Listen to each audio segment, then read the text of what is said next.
All right, what is good, ladies and gentlemen? It is the Master Reviewer back again with another review, and today we are doing a review for The Many Saints of Newark. This is the prequel movie that came out in 2021 to The Sopranos, and I'll give a bit of background. So, for one, I did a review for The Sopranos. I ended up giving it an 8 out of 10, and to be honest, after some time to let my thoughts marinate on the show, I think I would definitely give it much higher. I think I would probably go 8.5 minimum. I do think that the show is amazing, and I was very excited when I found out that I didn't even know. I haven't seen the trailer, but I've seen like the in my recommended. Sometimes I've seen like the trailer come out for The Many Saints of Newark, but I just assumed it like maybe had something to do with like I thought maybe it was like a crime movie that was like had nothing to do with The Sopranos. But then I ended up realizing I forgot how I found out, but I ended up realizing at some point that no, this is a prequel movie to The Sopranos. And then once I figured that out, I was very excited because I really wanted to. I was like very interested to see like a story about the Soprano and like the crew and stuff and everyone when they were younger. So yeah, so I did end up. I watched it finally, and I am going to end. Yeah, so we'll get into it. So starting off with the plot, I guess, because I'm trying. As you've noticed throughout the last few days, I've been giving just plot synopsises basically, and then going into the characters because it's just easier that way. So the plot of this is basically this is a movie that pretty much it is all based around Dickie Moltisanti, who is Christopher Moltisanti's father. So the movie is basically about just the origins of him, like kind of like what happened to him and how he ended up dying and stuff. And it also serves as a origin story for Tony Soprano and how he not really how he ended up becoming boss of the family, but it does show like the origins of like kind of what led him to the life that what led him to the life of that he ended up taking part in. So yeah, so that's basically the plot. There is like it's weird. They have like a side plot thing like with the whole like there's this character Harold McBrayer who he works at the start. He does work for Dickie, but then afterwards he doesn't work for him, and then he starts like trying to get I forget, it's confusing what happens, but it's like he starts trying to make money of his own, so he ends up he kills a guy that like collects money for Dickie, and so then that causes like it creates like war between both factions, like Harold and Dickie and stuff. And so then it's like you have Silvio, Big P, and Paulie. They kidnap one of Harold's friends or cousins or something like that, someone that Harold knew, and then it's like they torture him and stuff, and so there's a back and forth going on there, but it doesn't end up really leading to anything. So I was a bit disappointed with that. Other than that, you have obviously it shows Tony when he's younger and stuff. That showed the entire crew, which was very nice to see. You do see Dickie. He does at the start of the movie. He does end up killing his father.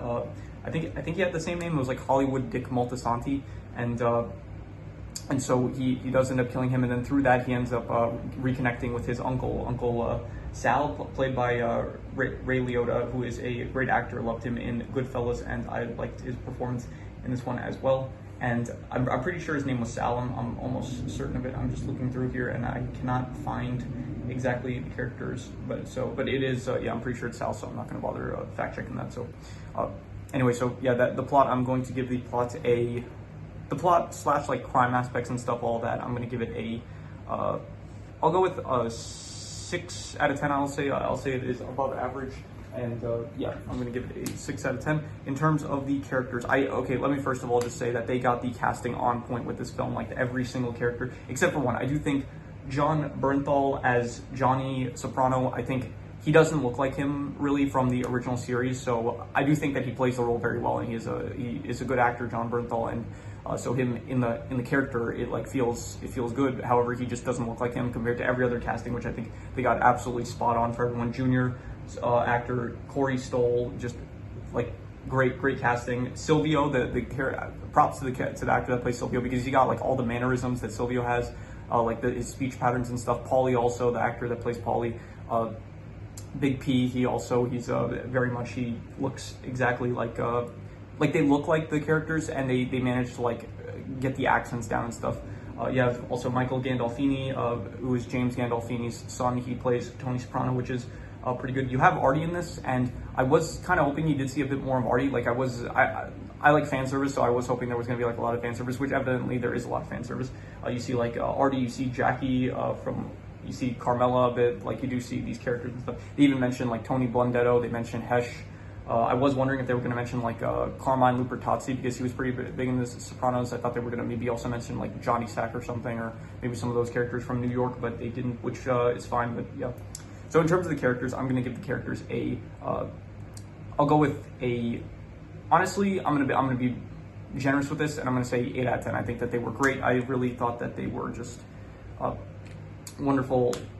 Like, it is the characters of the Sopranos, which like we do know these characters, and so they are good characters. I will say it is a shame that like you don't see like Silvio, Paulie, and Big P. Like, they're in the movie, yes, but they're not in it too much. Like, they're very like in total they maybe have like I don't know, 10 minutes of screen time in total, which it is a bit disappointing. But because it is mainly like a story about Dickie and like and more so like it's more so like that generation. So you do see like Johnny more often. You see Junior a bit more than the rest of them. You see like Hollywood Dick Moltisanti at the start, and then you see Uncle Sal and stuff, and you do see Tony, but you don't see like some of the actual crew that Tony was with in the main show. So in terms of the settings, it once again takes place in New Jersey, in Newark, and it has a nice like green filter over the entire movie, which I did actually like. And it takes place in the 1960s during the Newark riots, which I don't really have a lot of I don't have a lot of knowledge on, so it was interesting that they chose that setting and stuff. And so I will say the setting of Newark, I didn't really like it as much as The Sopranos, because The Sopranos, it does feel like a lot more, I don't know, like, this feels more cinematic, and The Sopranos, it felt much more like it felt much more natural, like, to see New Jersey and stuff, when here it's like, it does feel like a movie that I'm watching. It very much felt kind of like the Joker, like the Joker movie from 2019. It did feel like that kind of, like that setting, similar setting to that. So in terms of the settings, I will give the setting I'll go with 6 out of 10, I guess, above average. Like, it's New Jersey, which is, it's Newark, but it just doesn't really compare to the original series, to be honest. So in terms of the action is just basic like mafia crime, like you know, gunshots and stuff, and you have a torture scene where it's like Paulie, he like puts a tire, I don't know what it's called, but like the device that mechanics use to take off tire screws, he puts that in like a guy's mouth, and yeah, that's I guess action, you could say, but it's mainly just gun fights and stuff. And so I'll give the action like a 6.5. I guess it was good. It was nothing too special, but it is still cool to see all the mafia stuff and all that. So in terms of the drama was basically just like Dickie living with like he's trying to do good, kind of, but it is like the drama is basically like him and towards the end, it's like his relationship with Tony. Like, he realizes that he is not a good influence on Tony and stuff. And other than that, you have like the conflict of like him and his Gumar and stuff. And so the conflict, it's basically, the drama is basically like, it's the life of Dickie Moltisanti, and it's like you see how he goes through, you know, like the drama just basically comes from like him going throughout his life and stuff, and like the stuff that happens to him also with like Harold McBriar and stuff, and yeah, all that. So I'll give the drama I'll go with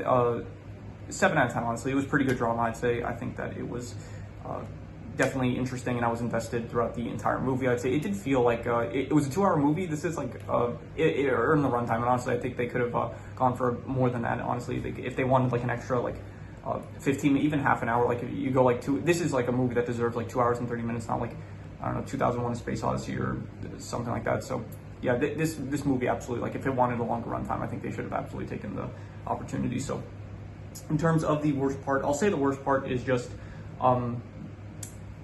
there's a few like nitpicky things I could say. Like, for one, the Harold plot line, it didn't really feel like it ended up going anywhere. It's just like he obviously, I think the point of it was like it's supposed to like represent like the black people of the time in the 1950s and how they're feeling oppressed and stuff, and so they want like so Harold was like, his thing was like he wanted to try to like get into the business of like collecting stuff, and that caused like him to get into a conflict with Dickie and stuff. So then it escalates and stuff. But I think that it didn't end up.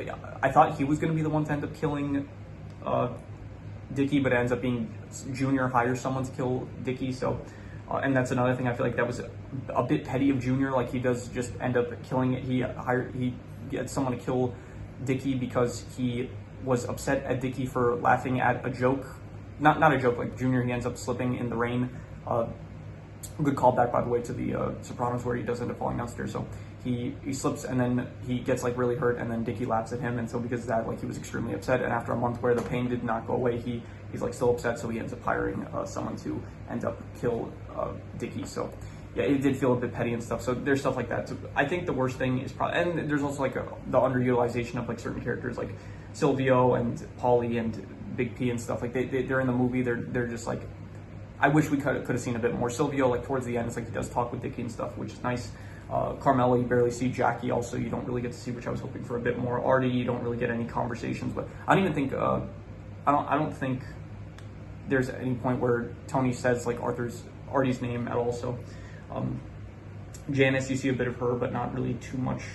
And there are like some characters like I kind of wish we did see like Tony Blundetto. Maybe that would have been cool. Hesh, like I kind of wish we saw him like in the movie. He is mentioned stuff, and so is Tony Blundetto, but you don't really get any scenes with them. So yeah, there is a bit of, you know, like underutilization of certain characters and stuff. So I'll say the worst thing is probably I'm gonna give the worst thing probably to the Harold plotline, because I really felt like it didn't end up going anywhere significant. Like it felt like you had it, but then there was no conclusion to it. So because of that, I'm gonna say I don't know, 4.5. I'm thinking between like a 4.5 to a 5, and I'm gonna be generous and give it a 5. I'm gonna say it wasn't good or bad, but it's like kind of more so leaning on the bad side. But I'm just gonna give it a 5. So in terms of the best thing, I think the best thing is just once again the characters. I'm going to give the characters characters I give an 8 out of 10. I'm going to once again reuse that 8 out of 10 because it's just really interesting to see. You get to see these characters in like a new time in life, where it's like you see Johnny when he's younger, Junior when he's younger. You see Dickie Moltisanti, this character that we haven't really heard too much from. It's like he was mentioned in The Sopranos a bit, like when Tony talks to Christopher, and then to see like this character, it's like very interesting. And yeah, he does ultimately. Once again, like the whole thing with Junior, like where he ends up, Junior ends up clipping him. It does feel kind of petty and a bit anticlimactic, I'd say. So yeah, but overall, like the characters, Ray Liotta as like Hollywood Dickie Moltisanti, as Dickie Moltisanti's father, and also his uncle. I thought he was great. Seeing Tony like as a kid, it was also great. Like just the characters, it's just, once again, you love these characters from the original series, and it is just great to see them once again. So definitely reusing the score for the characters. So I have some extra notes that I want to mention. There's a lot of like themes of like false perception and like hypocrisy and stuff, because like you hear in The Sopranos where and also in this, it's like Tony, he really looks up to Dickie, and he's like, it's like the many saints of Newark, but like none of these people are saints. It's like you have Dickie, who it's like Tony looks up to, he thinks he's a great person. He kills his father, he kills his Gumar. He has a Gumar in the first place. He's like cheating on his wife and stuff, and he claims, like he says, he's trying to be a good person and stuff, and he is trying to be like a better person. He like says like, oh, I teach blind kids how to play baseball and stuff, which, by the way, that was a very wholesome scene. I don't know if that's a real thing that blind kids play baseball, but watching that, like it made me feel happy, like seeing that, like I don't know, that was a wholesome scene, having a bunch of blind kids play baseball. So anyway, so yeah, so he does talk about how he wants to be a good person, but ultimately, like, he does a lot of bad things, and he is not a good person. So, and it is ironic. You have Ray Liotta's character, Uncle Sal. I'm pretty sure. I think that was his name. I'm almost certain. So you have him, and he's the only one that is in jail in the movie. Like he is serving his time, but he says like he's kind of like accepted. He's like, I killed a maid guy, so it's like I deserve to be here. So it's like he's the only one in jail, but he does seem like the one that's actually like, listen, this is like he tells Dickie, like, he's not a hypocrite. He's like the only character that's like not a hypocrite. He's like, listen, don't get involved with Tony's life and stuff. It's like we're bad people. It's like it's like, so he feels like he's a great character. I like him. So there's also Johnny, who it's like Johnny.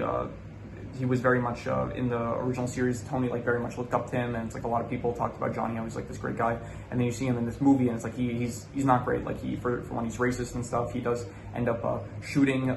He almost shoots. Not almost shoots Olivia, but he shoots like basically like into her bonnet, I think it was, and like you're seeing in this, like he's not the greatest person.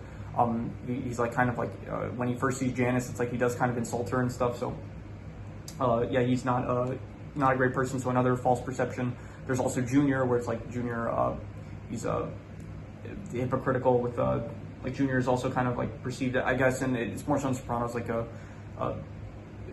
Tony has like a perception of Junior as being like better than he is, but in this movie, it's like he realizes it, like, well, he never found out, I guess, that Junior was the one that ordered the hit on Dickie. So yeah, anyway, what else? Anthony does get questioned by his teacher, I think it was, or like the principal of the school that he was at or something, and it is kind of like a I think it was meant to be like a reference to like Tony in therapy in the actual series. So Dickie he's a good shot. He did manage to hit a guy in like a moving car, so just like Christopher, so Chris definitely inherited that from Dickie.